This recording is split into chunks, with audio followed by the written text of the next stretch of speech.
All right, guys, Brandon here with LADC Companies. We got a cool one for you.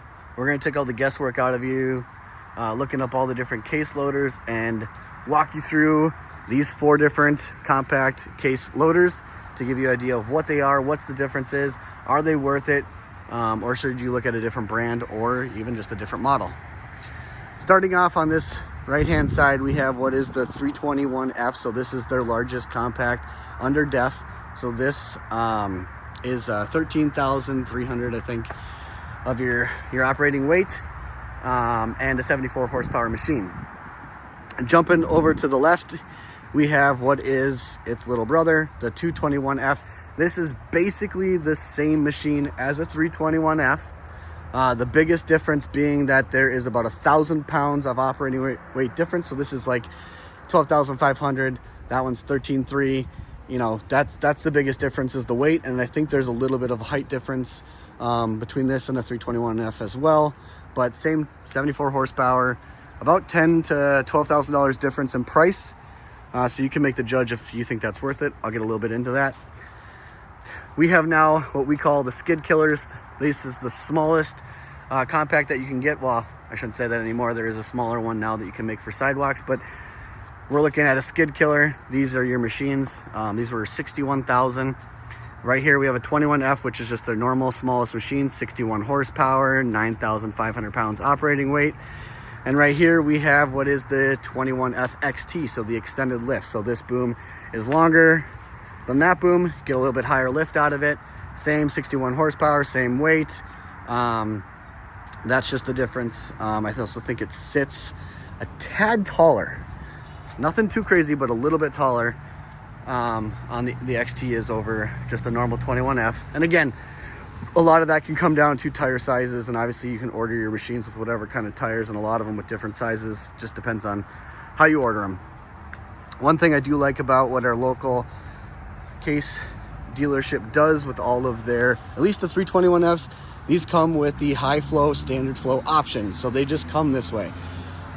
So in the front here, you're going to have both normal flow and high flow options, and you're going to have multiple different hookup locations.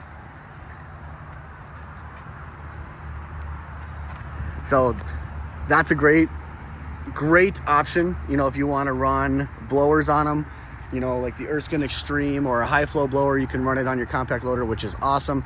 It's not the highest rate of gallons per minute. If I remember right, I think it's like 26, don't quote me. So it's not the highest, but it will do the job. It'll get things done. It's not obviously a 40 gallon per minute, 100 horsepower skid steer. These machines are 3 years old for us, so you can see how much they have rusted, even with being fluid filmed and trying to maintain them as best as possible. There's just a lot of unbelievable rust that has appeared, popped throughout these machines. Let's take a look inside here. This is obviously the 221F. So right here you have your fuel. For whatever reason, they have the smallest fuel tanks. These things burn fuel really, really fast. I always feel like operators are calling saying, hey, we're empty.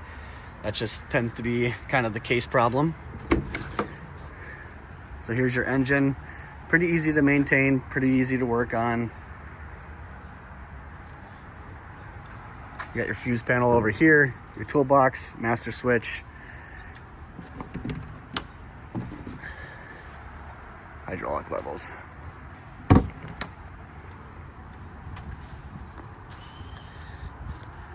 Inside this machine here, so also one thing about the case machines, their stairs are just like vertical, just straight up. Cab's pretty, I guess, normal if you've been in a case machine. It's roomy, it does the deal. There's great visibility all the way around with these huge windows. So that's why we love compact wheel loaders for snow pushing. Just awesome visibility all the way around. If you have a case machine, the worst thing about them is jamming that brake all the way to the ground to get these things to turn over. Is one of the worst things. We had some lemons here, so we had a couple bit of starter issues and things like that were recalls from day one and things like that. Service took care of them. But other than that, I mean, this machine pushes snow. This will put anywhere from Arctic LD 10.5 to a 13 LD on the front of this machine. Handles it no problem. Only wish that they would have been able to get us Nokian and snow tires. They couldn't. The dealership wasn't a rep and didn't know how to price them out that way. These were also COVID machines, so it was, you know, get what you can and don't throw a fit. This right here, same concept. Here's your fuel. So pretty simple. Again, easy maintenance. Master's actually in the back on this.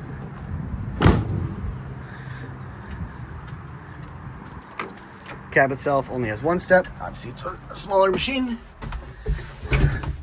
Again, great visibility all the way around, especially when you're looking at the terms of, we calling this thing the skid killer.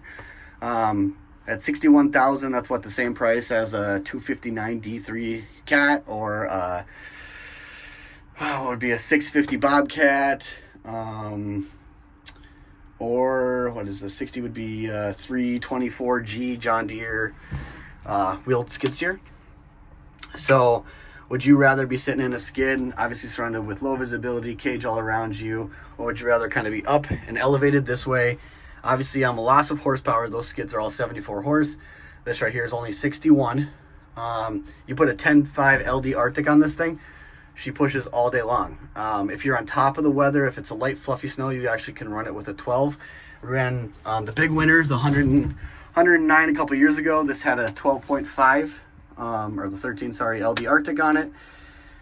It didn't like it, but it definitely pushed. It just took a lot more thinking about where your snow piles and everything were going to go and trying to stay on top of it. Once you got buried, should be pretty tough to stay up with it. But we ran it for a whole year that way. And then after that, we switched her up and just kind of stuck her with the 10. Had no issues of pushing after that. I'm not gonna spend too much time. This is basically the same thing, cab-wise. You know, it doesn't change. The only thing that really changes is obviously the boom for that extended lift. Same fuel location, same back end. A little bit different back end actually. So the master switch is actually like all the other ones, buried inside the box over there. You got your toolbox. And then the big boy, the 321F. Again, pretty easy to get in here, work on stuff, do your maintenance. Still have your fuse box. Same as the 21F, master switch.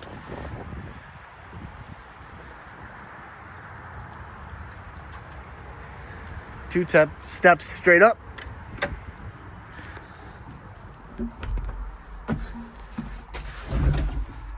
So that's obviously your biggest round of visibility.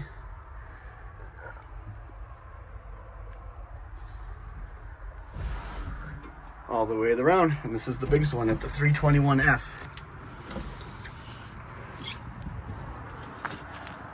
So that's a kind of quick walk around of the 4 different model sizes that we run for Case compact wheel loaders. Like, comment, subscribe. Let me know what you want to see next. There you go. Case Machines, who's ready for winter? Now's the time to start allocating your equipment and getting ready. These are getting washed, prepped, greased. Well, not fluid filmed in the rain, but there you go. Thanks for watching.